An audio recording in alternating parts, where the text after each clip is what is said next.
वैसे तो हर 2 साल में एक्सपो का आयोजन भारत में किया जाता है, लेकिन साल 2020 में आखिरी बार आयोजन के बाद अब जनवरी 2023 में इसका आयोजन किया गया। यह एक्सपो का 16वां संस्करण है, जिसे उत्तर प्रदेश के ग्रेटर नोएडा में आयोजित किया गया। एक्सपो का आयोजन इंडिया एक्सपो मार्ट में किया गया, जहां पर 11 जनवरी 2023 से 18 जनवरी 2023 के बीच कार और बाइक प्रेमी पहुंचे। ग्रेटर नोएडा में हम ऑटो एक्सपो में हैं और ये ऑटो एक्सपो इस बार खास इसलिए भी ज़्यादा है क्योंकि 2020 के बाद 2023 के अंदर लगभग 3 साल के बाद इस ऑटो एक्सपो का दोबारा आयोजन हुआ है। और हमारे साथ ज़्यादा जानकारी देने के लिए हमारे साथ हैं सियाम के एग्जीक्यूटिव डायरेक्टर। सर, अपना नाम बताइए। Prashant Kumar Banerjee, executive director, society of automobile manufacturers. Sir, जैसे कि 2020 के बाद 2023 में लगभग 3 साल के बाद ये ऑटो एक्सपो दोबारा आयोजन हो रहा है, तो कितना खास है सर और उसमें क्या खासियत है इस बार ऑटो एक्सपो में? पैंडमिक के बाद 3 साल में ये हो रहा है। वैसे नॉर्मली हम 2 साल में करते हैं, लेकिन कोविड के चलते इस बार 3 साल का अंतराल आ गया।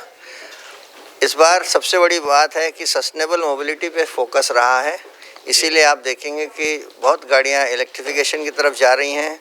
और एक बहुत नया एक पहल है बायोफ्यूल इनिशिएटिव्स का, जो ऑनरेबल प्राइम मिनिस्टर जी ने किया है कि हमें एथेनॉल की पैदावार बढ़ाकर उसको ट्रांसपोर्टेशन में यूज़ करना है, जिससे कि फार्मर की इनकम भी डबल होगी, उसमें हमारी आत्मनिर्भरता भी बढ़ेगी एनर्जी सिक्योरिटी के पॉइंट ऑफ व्यू से, और ग्लोबल वार्मिंग के पॉइंट ऑफ व्यू से एथेनॉल का जो बेहतर तरीके से यूज़ करने से हमें बेनिफिट मिलता है। उसके लिए हॉल नंबर 1 में आप देखेंगे जैविक पहल का एक सायम का एक बड़ा ही नोबल इनिशिएटिव है। इलेक्ट्रिफिकेशन पे विद्युतीकरण के नाम पर भी हम लोगों ने कोशिश की है कि इलेक्ट्रिफिकेशन रियल तरीके से हो। और जो नई गाड़ियां आ रही हैं, बहुत से मॉडल 75 मॉडल्स लॉन्च हुए हैं और 114 के आसपास एग्जिबिटर्स ने पार्टिसिपेट किया है। और प्रतिदिन जिस तरीके से हमने देखा कि 1 लाख के आसपास और उससे भी ऊपर लोगों ने पार्टिसिपेट किया है, तो ये बड़ी खुशी की बात है कि इसमें ओवरवेलमिंग रिस्पांस आया है लोगों का। और सस्टेनेबल मोबिलिटी की तरफ जो एक कॉन्फिडेंस के साथ इंडिया आगे बढ़ रही है, वो एक बड़ा हर्ष का विषय है हम सबके लिए। सर, एक सवाल है जो अक्सर, जैसे कि पूरा वर्ल्ड इस समय इलेक्ट्रिक व्हीकल की ओर बढ़ रहा है, तो आपको लगता नहीं थोड़ा इलेक्ट्रिक व्हीकल के जो रेट्स है वो और थोड़े नीचे आने चाहिए? देखिए, इलेक्ट्रिक व्हीकल में आज की डेट में 40 से 50% जो व्हीकल की प्राइस है वो बैटरी की है, और बैटरी की प्राइसिंग के ऊपर actually cost of electric vehicle is dependent. तो उस तरीके से मुझे ऐसा लगता है कि पहले 5 साल पहले $1000 में एक्चुअली 1 किलोवाट आवर की बैटरी मिलती थी, जो अभी $100 से भी नीचे आ गई है। तो कंटिन्यूस इनोवेशन हो रहा है और हमें उम्मीद है कि जैसे जैसे लोगों की एक्सेप्टेबिलिटी बढ़ेगी इलेक्ट्रिक व्हीकल की, बैटरी की टेक्नोलॉजी में भी नए नए अनुसंधान होंगे और उससे नई टेक्नोलॉजी के चलते बैटरी की कॉस्ट कम होने वाली है।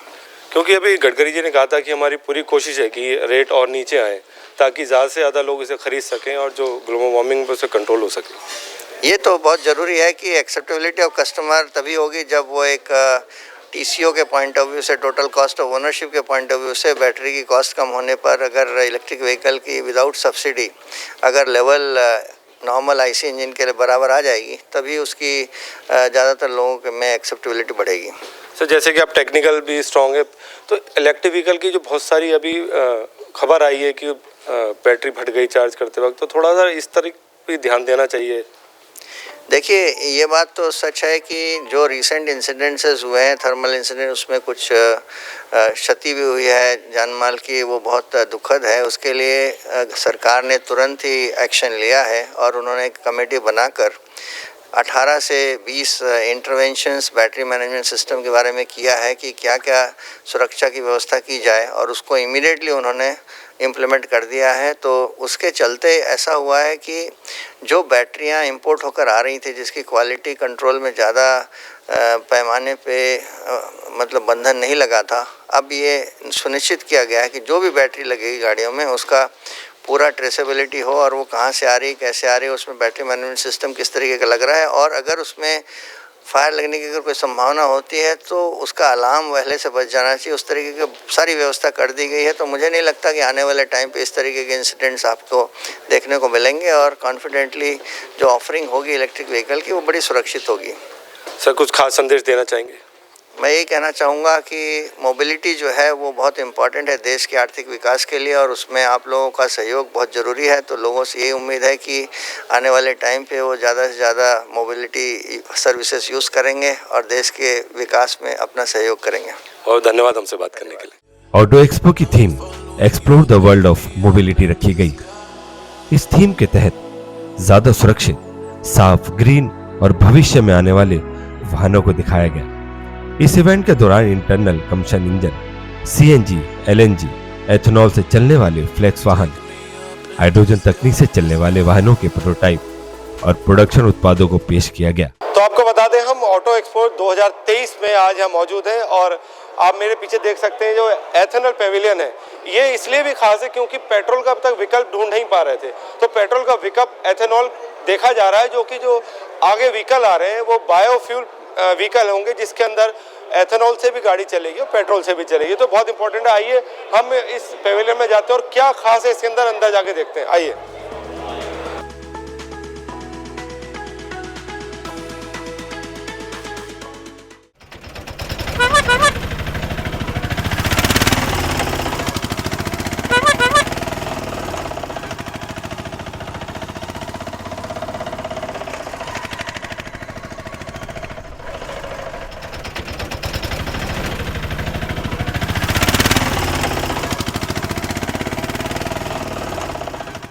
तो देखिए हम इस ऑटो के अंदर हैं, जो कि ये ऑटो भी जो भविष्य है उसकी ओर है, क्योंकि ये भी एथेनॉल से चलेगा।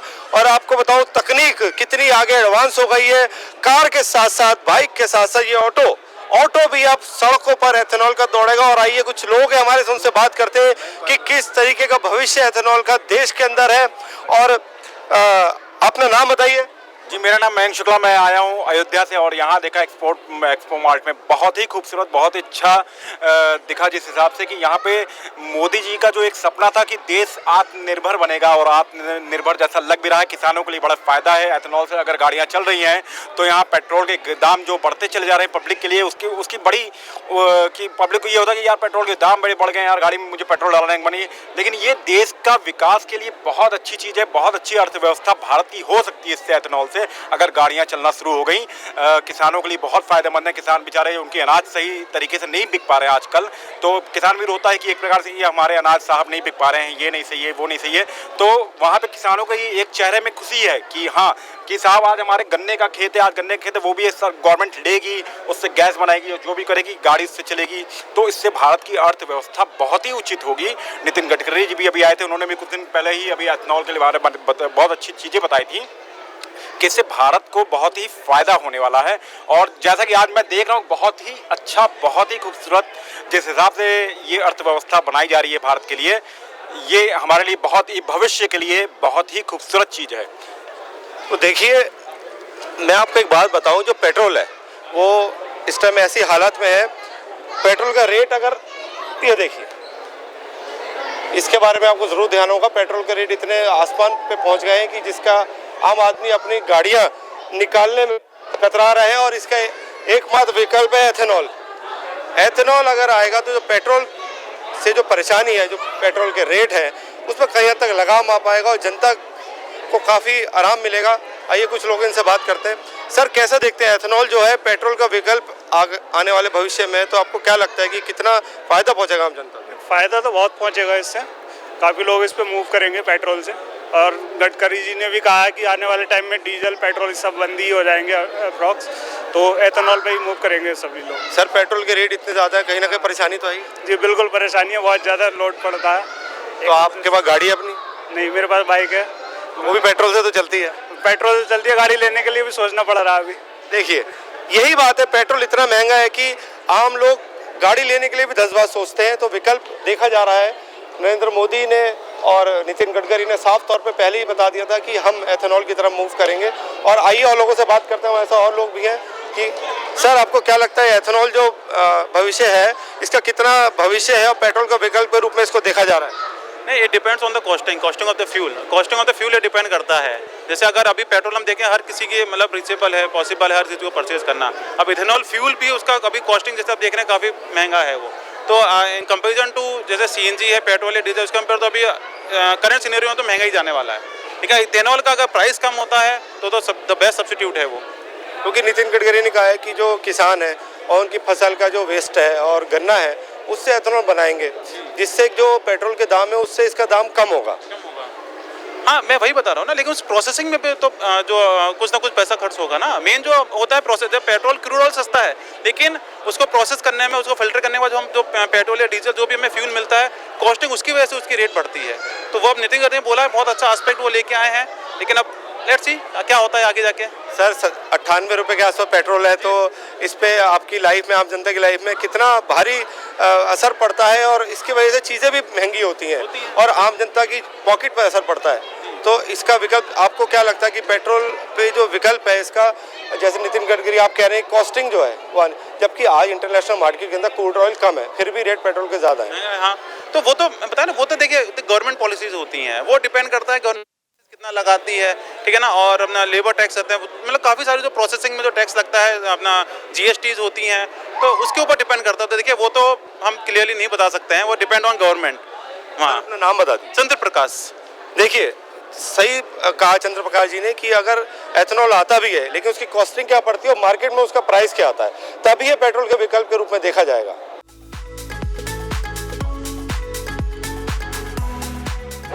देखिए एथेनॉल पेविलियन में है और हम इसकी ज़्यादा जानकारी और कितना खास रहेगा भविष्य के लिए, आम जनता को इससे क्या फ़ायदा होगा, पेट्रोल के विकल्प में इसको कैसे इस्तेमाल किया जाएगा, क्या गाड़ियाँ रोड पे कब आ पाएंगी, इसकी ज़्यादा जानकारी देने के लिए हमारे साथ है इस पेविलियन के होल डायरेक्टर। सर अपना नाम बताइए। मेरा नाम है प्रदीप पवार। तो सर क्या खास है इस एथेनॉल पेविलियन में?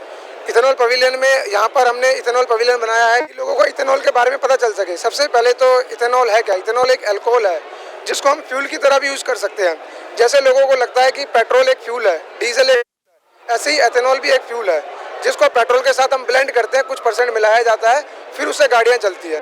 तो ये इथेनॉल पवेलियन ऑटो एक्सपो में हॉल नंबर 1 में इस बार बनाया गया।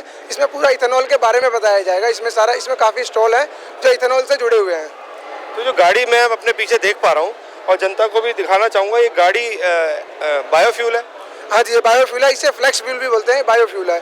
मतलब इसमें एक से ज़्यादा फ्यूल से गाड़ी चल सकती है। तो ये गाड़ी कब तक मार्केट में आ जाएगी? जी, ये तो अभी कंपनी डिसाइड करेगी। अभी इस गाड़ी को बनाने का मकसद यहाँ पे लगाने का ये है कि लोगों में जागरूकता बढ़े कि एथेनॉल से भी गाड़ियाँ चल सकती है। अभी लोगों को पता नहीं है कि एथेनॉल है क्या चीज़, तो इसके लिए जागरूकता बढ़ाने के लिए ये गाड़ी को भी यहाँ लगाया गया है। तो ये बताइए एथेनॉल से देश को क्या फ़ायदा होगा? एथेनॉल से अगर हम देखें टेक्निकली, अगर मैं बताऊं आपको, मैं टेक्निकल बैकग्राउंड से हूं, तो सबसे पहले तो फ्यूल एमिशन पे सबसे ज़्यादा फायदा होगा। जैसे कि जो नॉर्मल पेट्रोल से गाड़ियां चलती है उससे इतना ज़्यादा जो हमारा कंबशन होता है उससे इतना ज़्यादा एमिशन होता है जो हमारे लिए नुकसानदायक है। अगर हम एथेनॉल से गाड़ी चलाएंगे तो हमारा फ्यूल एमिशन बहुत कम हो जाएगा। जैसे कि कार्बन मोनोऑक्साइड जो सबसे ज़्यादा घातक है आज की डेट में, वो बहुत कम हो जाएगा। ऑक्साइड्स ऑफ नाइट्रोजन कम हो जाएंगे, ऑक्साइड्स ऑफ सल्फर कम हो जाएंगे। तो हम कुल मिला के कह सकते हैं कि एमिशन सबसे कम होगा। आइए चलते चलते बात करते हैं और आप बताते रहिए, हम आपके साथ हैं। हम आपके साथ पूरा पेविलियन घूमना चाहेंगे और दर्शकों को इसके लिए जागरूक करना चाहेंगे। बताइए जी, अगर जैसा मैंने बताया कि सबसे ज़्यादा फायदा इसमें एमिशन के लिए एथेनॉल को अडॉप्ट करने का ही मकसद ये है कि इससे हमारे को फ्यूल एमिशन में जो है सबसे ज़्यादा फायदा मिले, ताकि एमिशन कम से कम हो, रिड्यूस हो जाए, ताकि कम से कम हो जाए। इसमें हमारे कार्बन मोनोऑक्साइड जो है कम हो जाएगा, जिससे कार्बन मोनोऑक्साइड एक बहुत ही खतरनाक टॉक्सिक है, घातक है हमारे लिए। उसका एमिशन बहुत कम हो जाता है इसमें, उससे हमें बहुत बेनिफिट मिलेगा इसमें। ये बाइक भी देख रहा हूँ, ये भी एथेनॉल है। हाँ जी, ये बाइक भी एथेनॉल है। ये TVS की बाइक है, ये भी एथेनॉल है। ये E85 है। इट मीन्स इसमें 85% एथेनॉल ब्लेंडेड है पेट्रोल के साथ में। ये अभी यहाँ पे लगाई गई है, पर अभी मार्केट में ऐसी नहीं है। कुछ आइडिया है कब तक मार्केट में आ पाएगी? ये तो अभी हमें नहीं पता चलेगा। अच्छा, एक मेरा सवाल है जो मैं पूछना चाहता था, जो पावर पेट्रोल में रहती है क्या एथेनॉल में भी उतनी पावर रहेगी? अगर बिल्कुल डीप नॉलेज में देखें तो उतनी एग्जैक्ट उतनी तो नहीं रहेगी, थोड़ा बहुत पावर कम हो जाती है एथेनॉल से। लेकिन अगर कंपैरेटिवली फ़ायदा देखा जाए तो बहुत ज़्यादा है, क्योंकि हमारा एमिशन पे इतना ज़्यादा फ़ायदा मिलेगा। इनकम्प्लीट कंबशन बिल्कुल ख़त्म हो जाता है इसमें, इसलिए पावर को हम कम भी हो रही है तो ओवरऑल हमें परफॉर्मेंस ज़्यादा ही मिलेगी, फ़ायदा ही होगा। तो मैं देख पा रहा हूँ यामा ने भी अपनी एथेनॉल बाइक निकाली है। हाँ जी, यामा ने भी एक बाइक निकाली है, फेजर बाइक। ये भी एथेनॉल ब्लेंडेड है। यहाँ पे जितनी भी डिस्प्ले में बाइक है सब एथेनॉल ब्लेंडेड है, मतलब पेट्रोल में इथेनॉल डलेगा। अगर आप देखोगे ये सभी एथेनॉल से है। इसके मैनुअल में अभी इन्होंने लगाया नहीं है, इनके मैनुअल में है, अगर QR कोड को स्कैन करेंगे तो इसकी सभी स्पेसिफिकेशन हमें यहाँ पे मिल जाएंगी।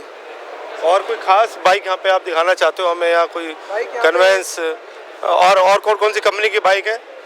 बाइक हमारे यहाँ पर हीरो की है, होंडा की है, सुजुकी की है, सभी कंपनियों ने अपनी अपनी मॉडल यहाँ पे लगाए हुए हैं। सब पे मेंशन किया हुआ है कि ये कितने ब्लेंडेड है, कितना % इसमें एथेनॉल होगा। जैसे कि आप यहाँ पे देख सकते हैं कि ये पल्सर के लिए सारी इसकी स्पेसिफिकेशन दी हुई है कि इसमें फ्लेक्स फ्यूल के यूजेज रेंज क्या है। E0 से E85 तक हम इसमें रेंज को यूज कर ये सकते हैं। E85 का मतलब ये होता है कि 85% एथेनॉल ब्लेंड है पेट्रोल के साथ, पेट्रोल के यानी साथ, 15% पेट्रोल है इसमें। 15% बिल्कुल बिल्कुल। देखिए ये E85, E90, E70 इस रेशियो का मतलब होता है रेंज का कि जो एथेनॉल है वो इतना % फ्यूल के पेट्रोल के साथ ब्लेंड है। बहुत बहुत धन्यवाद, आप इतनी अच्छी जानकारी हमें दे रहे हैं, दर्शकों को दे रहे हैं। तो ये बजाज की गाड़ी, जैसे कि आप देख सकते हैं बजाज की इस पल्सर पे पेट्रोल के ऊपर ही लिखा हुआ है कि ये E85 फ्लेक्स फ्यूल से चलेगी, ताकि ये देखिए लिखा है पेट्रोल E85 चल सके कि ये इथेनॉल से चलने वाली बाइक है। अच्छा, तो आप ये बताइए जैसे पेट्रोल के अंदर ब्लेंड हो रही है तो इसमें धीरे धीरे तो पेट्रोल खत्म हो जाएगा अगर उसका कंजप्शन की बात करें। जी सर, अगर आप इसको सोचें तो इस एथेनॉल का फायदा ही है। अभी तक हमारा 100% पेट्रोल यूज हो रहा था गाड़ी में, अब हम कुछ % एथेनॉल यूज करेंगे तो इससे कहीं ना कहीं हमारे पेट्रोल का कम यूज हो जाएगा। हमें बाहर देश से पेट्रोल कम लेना पड़ेगा, तो कहीं ना कहीं हमें पेट्रोल की कम जरूरत पड़ेगी।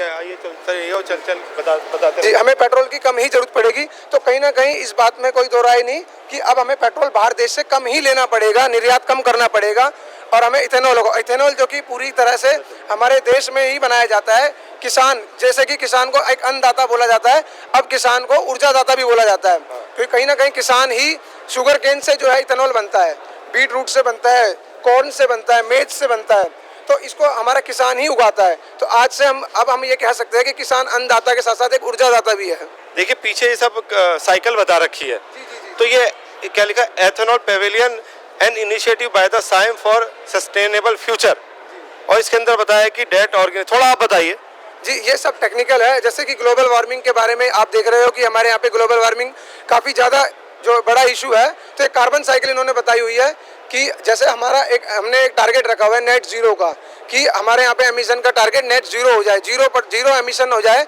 उसी के लिए साइकिल है कि किस तरीके से कार्बन जो है कैसे बनता है, किस कार्बन साइकिल के बारे में बताया गया है इसमें सारा का सारा। अच्छा, मैं एक चीज़ और दिखाना चाहूँगा कैमरा पर्सन से। देखिए यहाँ ये लिखा है कि हमारे देश का अन्नदाता, दूर से लो, हमारे देश का अन्नदाता अब ऊर्जादाता भी बनेगा। ये बहुत बड़ी बात है। अब तक किसानों को सिर्फ खेती उगाने के लिए ही के रूप में देखा जाता था, और अब उनका जो भविष्य है बिजनेस को लेके कहें और देश की प्रगति में योगदान को लेके कहें, वो बहुत ज़्यादा है। और देखिए, जबकि प्रधानमंत्री मोदी ने भी कहा अन्नदाता अब ऊर्जादाता बनेगा, यानी कि एथेनॉल जो फसल है उसके वेस्ट से भी बना, इससे किसानों की जो स्थिति वो सुधरेगी। बिल्कुल जी, बिल्कुल सुधरेगी इससे। जैसा कि हमारे देश के प्राइम मिनिस्टर ने कहा कि ये अन्नदाता के साथ अब ऊर्जादाता भी बनेगा। इसका मकसद यही है कि ये कहीं ना कहीं ऊर्जा भी देगा। अब जैसा कि इथेनॉल से हमें एक फ्यूल है इथेनॉल, हमें एक फ्यूल मिलेगी, एनर्जी मिलेगी, जिसको हमारा किसान गन्ना उगाएगा, जिससे हम कंपनियां हैं IOCL, BPCL, HPCL टेस्ट करती हैं, इससे एथेनॉल बनता है। उस एथेनॉल से गाड़ी चलेगी तो वो ऊर्जा दे रहे हैं। अब कहीं ना कहीं हमें बाहर देश से पेट्रोल नहीं मंगाना पड़ेगा, देश की इकोनॉमी बढ़ेगी, किसान की इनकम बढ़ेगी, आमदनी बढ़ेगी, इससे हमारे किसानों को फायदा मिलेगा। इसीलिए ही बोला गया किसान अब ऊर्जादाता भी बनेगा, क्योंकि इथेनॉल को बढ़ा, इसीलिए। तो देखिए, प्रदीप जी ने हमें इतनी अच्छी जानकारी दी, एथेनॉल के फ़ायदे बताए, एथेनॉल से देश का भविष्य कैसे सुधरेगा वो बताया, किसान का कितना बड़ा योगदान रहेगा वो बताया।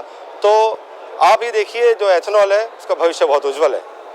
देखिए, मैं यहाँ देख रहा हूँ कि सरकार ही नहीं, पब्लिक भी एथेनॉल को लेके बहुत जागरूक है और बहुत एक्साइटमेंट है कि कब एथेनॉल की गाड़ियाँ सड़क पे आएंगी और हमें पेट्रोल से निजात मिलेगी। यहाँ पे कुछ और लोग भी आइए बात करते हैं। सर, अपना नाम बताइए। पवन कुमार। सर, मैं देख रहा हूँ कि लोग भी काफ़ी जागरूक है इथेनॉल को लेके और बहुत एक्साइटेड है कि कब गाड़ियाँ यहाँ पर आएंगी, क्योंकि जो पेट्रोल के दाम है उससे सब परेशान है। तो थोड़ा भविष्य आपको क्या लगता है इथेनॉल का क्या रहेगा? देखिए, आने वाले समय में देयर इज नो डाउट कि इथेनॉल का भविष्य तो रहने ही वाला है, बिकॉज ये जो एक बायोफ्यूल है, बायोफ्यूल जिसे बोले तो मतलब एक जैविक फ्यूल है। तो ये एक किसान जो खेतों में अनाज उगाता है तो उसको डिस्पोज करके ये फ्यूल बनाया जाता है। तो अभी जैसे कि हमारे प्रधानमंत्री श्री नरेंद्र मोदी जी जो पहल उठा रहे हैं, बिकॉज हम लोग अभी बहुत मात्रा में पेट्रोल को जो है इंपोर्ट कर रहे हैं, तो आने वाले फ्यू टाइम में जब हमारा ये डेवलप हो जाएगा फुल तरीके से इथेनॉल, बिकॉज अभी तक गवर्नमेंट जो है वो E10 अगर हम बोलते हैं तो इथेनॉल 10%, जिसमें 10% तो इथेनॉल होगा और 90% पेट्रोल होगा। तो अच्छा सर, एक बात मैंने सुनी थी, जैसे पेट्रोल पंप पे हमें कभी पता लगता था कि पेट्रोल के अंदर एथेनॉल मिलाया, तो हम कहते थे मिलावटी पेट्रोल दे दिया हमें, तो शुरू से एथेनॉल मिलाया जा रहा है पेट्रोल में? नहीं, ये बेसिकली क्या है, पहले हमारा जो है जब BS4 व्हीकल्स होते थे उस टाइम पे E0 पेट्रोल मिलता था। E0 मतलब प्योर पेट्रोल। लेकिन जैसे ही गवर्नमेंट ने 2006-07 से E5 पे रीच किया, जब हम BS6 में आए, और अभी जो है E10 पूरे ऑल ओवर वर्ल्ड कंट्री में E10 का मतलब 10% हम अचीव कर चुके हैं, और अभी हम E20 की तरफ जा रहे हैं। तो गवर्नमेंट जो है 2025 तक E25 पे हम E20 पे हम पहुंच जाएंगे। तो सर कई मैंने यहाँ पे बाइकों पे और उस पर देख रहा हूँ E85 लिखा हुआ, वहाँ तक कब पहुँचेंगे? E85 गवर्नमेंट की पॉलिसीज हैं, तो होपफुली आने वाले मतलब 6-7 सालों में हम E85 का E100 भी अचीव कर पाएंगे। जिस तरह से गवर्नमेंट आगे कदम बढ़ा रही है, और हम जितने भी ये ऑटोमोबाइल मैन्युफैक्चरर्स हैं, they are very keen to put up the ethanol in the bikes. तो सर मैं आज आपसे माध्यम से समझ पाया हूँ B6 के अंदर E10 होता है। यस, अभी जो कॉमर्शियल फ्यूल मिल रहा है ना पेट्रोल पंप पे, वो E10 मिल रहा है हमें, जिसमें 10% इथेनॉल मिला हुआ है। तो देखिए जनता कितनी जागरूक है, E10 अब कितने % मिल रहा है, और आगे आने वाले भविष्य में कितना % एथेनॉल पेट्रोल के अंदर मिलेगा, लोग खुद भी जागरूक है, होना भी चाहिए, क्योंकि पेट्रोल जो है धीरे धीरे धरती से कम होता जा रहा है, जिसकी वजह से उसके दाम बढ़ रहे हैं, और अगर वो उसकी कंजप्शन कम होगी, जाहिर सी बात है कि उसके दाम भी अपनी सही जो उसकी है वहाँ पे आ जाएंगे, और एथेनॉल की वजह से ये ज़रूर संभव होगा। उससे मतलब प्राइस तो कम होंगे ही होंगे, और साथ में क्या है कि हमें एक शुद्ध वातावरण भी मिलेगा। तो सबसे ज़रूरी शुद्ध वातावरण। आज दिल्ली और NCR के अंदर आदमी ढंग से सांस नहीं ले पाता, सांस लेने के लिए आउटिंग करने के लिए पहाड़ पे जाता है, तो सही कहा, हमें एक बहुत ज़रूरी है साफ़ हवा की, जिंदा रहने के लिए, मन की शांति के लिए, दिमाग की शांति के लिए। सर बहुत बहुत धन्यवाद हमसे बात। धन्यवाद, थैंक यू। देखिए अब तक हमने आपको बताया कि एथेनॉल के क्या क्या फ़ायदे हैं, किस तरीके से उसकी कार सड़कों पर कब आ पाएगी, लेकिन एक चीज़ और है कि एथेनॉल की अभी क्या उपलब्धता है देश के अंदर, और आगे भविष्य के अंदर ये कैसे अधिक मात्रा में उपलब्ध हो पाएगा, जिससे कि पेट्रोल पे ये तो ख़त्म करके पूरी तरह एथेनॉल देश को मिल पाए। ज़्यादा इसके बारे में बताने के लिए टेक्निकल हमारे साथ हैं इंडियन ऑयल कंपनी के, ये खुद ही बताएंगे। सर अपना नाम बताइए। मेरा नाम पंकज कुमार कासलीवाल है, मैं DGM TPF हूँ, इंडियन ऑयल R&D में कार्यरत। और जैसा आप बता रहे हैं, इथेनॉल के लिए इथेनॉल के बहुत फ़ायदे हैं। इथेनॉल को ऐड करने से पोल्यूशन में कमी होती है, और जो किसानों की प्रॉब्लम है पराली जलाना वगैरह, तो जितने भी पराली वगैरह जलाने की बजाय उसको हमने एक टेक्नोलॉजी बनाई है इंडियन ऑयल R&D के द्वारा। उसमें एक साइमल्टेनियस सैक्रिफिकेशन होता है, जिसमें सैक्रिफिकेशन और फर्मेंटेशन साथ में किया जाता है, और उसकी वजह से ये पूर्ण तरह जो टेक्नोलॉजी है पूर्ण आत्मनिर्भर भारत टेक्नोलॉजी में कही जाएगी, और इससे कॉस्ट ऑफ प्रोडक्शन भी बहुत कम आएगा।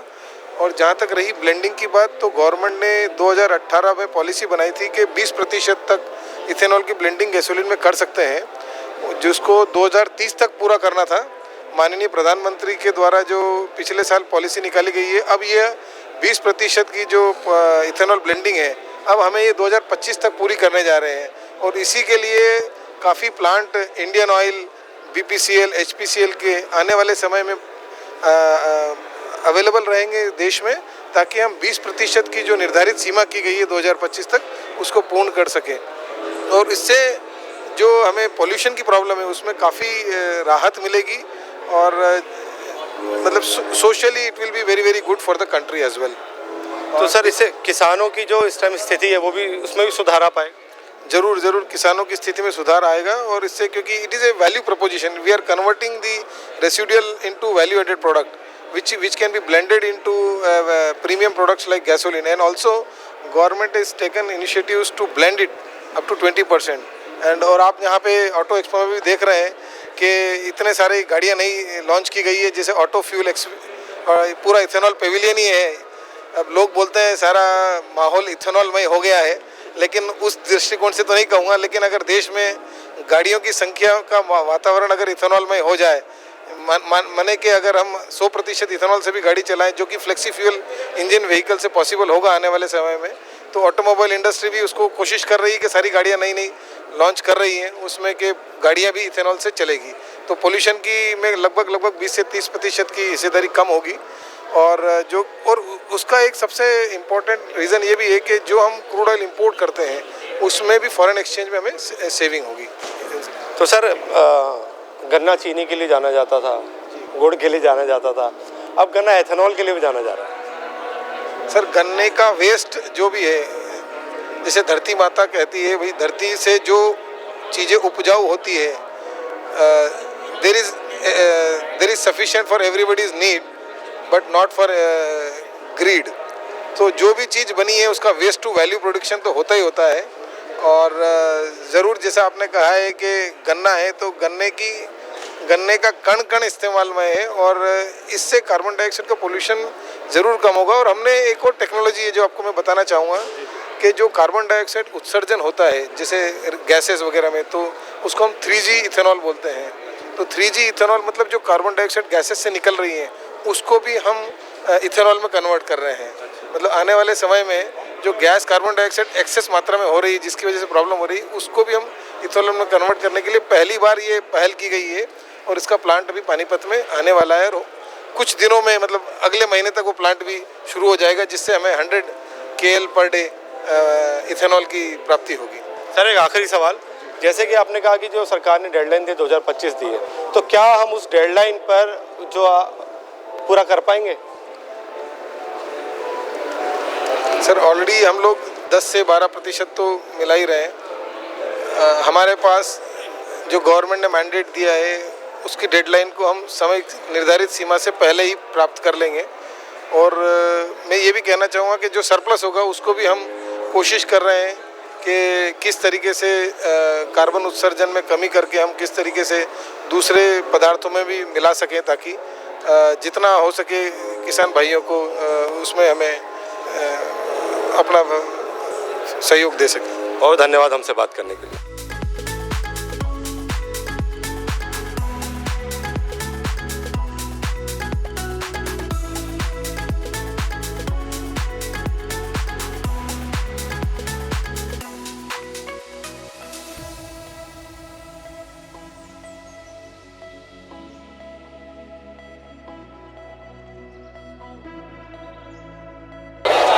ऑटो एक्सपो के हम हॉल नंबर 3 के अंदर हैं, जहां पर हुंडई का ये स्टॉल है। और देखिए मेरे पीछे जो आप कार देख सकते हैं ये शाहरुख खान ने लॉन्च करी है, और इसकी ज़्यादा जानकारी के लिए हमारे साथ हैं, आइए इनसे बात करते हैं। सर अपना नाम बताइए।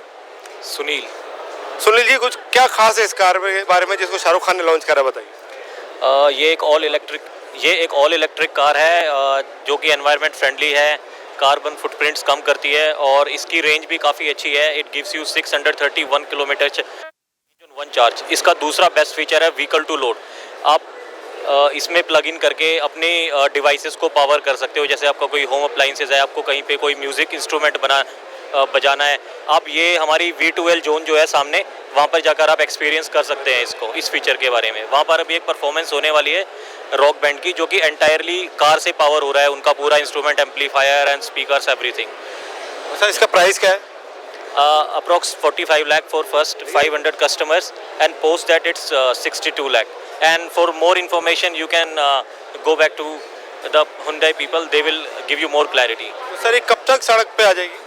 It's already launched. ओके, ये देखिए लॉन्च है, और इसकी जो खास बात है वो सर ने हमें बताई।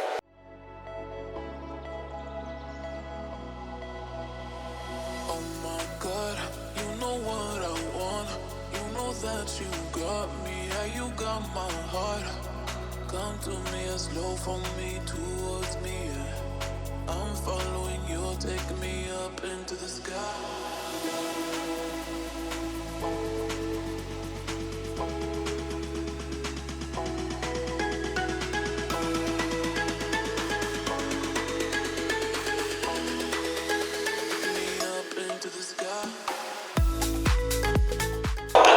देखिए जो जिस कार के पास में खड़ा हुई है आईओनिक 5 है, जिसको शाहरुख खान ने लॉन्च किया था। इसकी ज़्यादा जानकारी है, उसमें क्या क्या फीचर है, आप गाड़ी को देख के अंदाज़ा लगा सकते हैं कितनी शानदार ये गाड़ी है।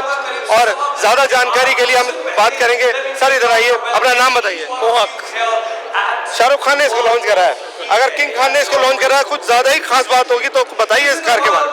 सर सबसे खास बात इसकी ये है कि on a single charge it can give you 631 kilometres. देखिए 600 किलोमीटर वन चार्ज पे, बहुत ही शानदार। और अगर आप कमर्शियल चार्ज यूज करोगे तो it charge from 10 to 80% in only 21 minutes. 21 minute में, सिर्फ 21 मिनट में 10 से 80% charge. And if you by the car will give you a 11 kilowatt charger which will be installed at your place free of cost and it will take you only 6 hours 55 minutes to charge the whole thing for 631 kilometers basically overnight। एक रात में आप इसको 630 kilometre charge कर सकते हो। तो क्या प्राइस है इसका? इसका प्राइस अभी 44,09,099 है एक्स शोरूम। अच्छा, अगर अभी मैं खरीदने जाऊं तो क्या प्राइस पड़ेगा? तो यही पड़ेगा अभी तो, ये बेस्ट प्राइस है अभी के लिए। अच्छा, कुछ स्कीम भी है फर्स्ट 5,000 में? तो उन्हीं के लिए इस प्राइस है। अच्छा, ये लॉन्च प्राइस 45 लाख का उन्हीं के लिए है। बहुत मुबारक हो इस कार के लॉन्च करने के लिए। Thank you very much. इस दौरान 5 ग्लोबल प्रीमियर के साथ 75 से ज्यादा वाहनों को लॉन्च किया गया।